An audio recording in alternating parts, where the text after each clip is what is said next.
अगर आप भी चाहते हैं कि एसएस फिल्म्स मोतिहारी के ऑडियो वीडियो सबसे पहले आप तक पहुंचे, तो इस चैनल को सब्सक्राइब करें और साथ ही बेल आइकन को दबाना ना भूलें।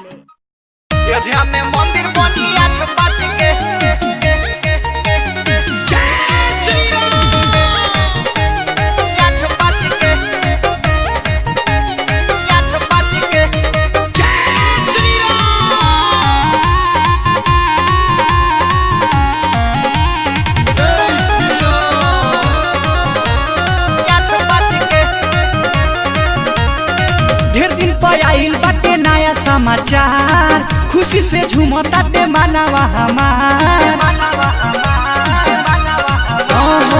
ढेर दिन पर आइल बाटे नया समाचार, खुशी से झूमता ते मानवा हमार।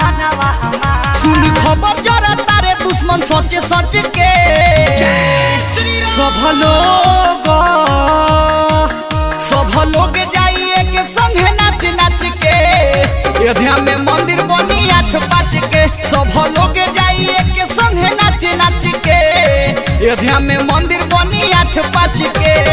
अयोध्या में मंदिर बनी 8-5 के।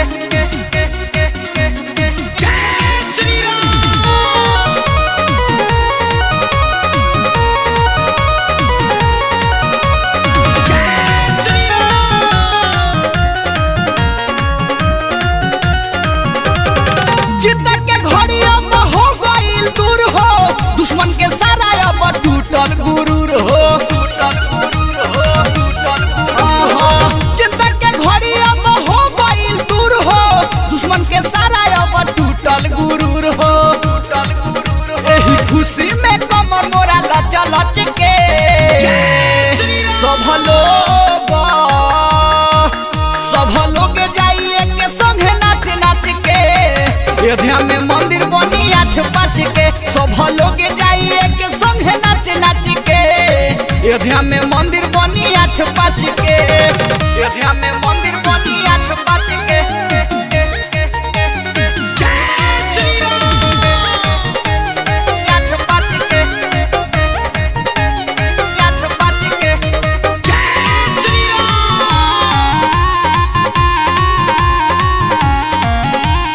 ललचा रिकॉर्डिंग स्टूडियो गोपालगंज।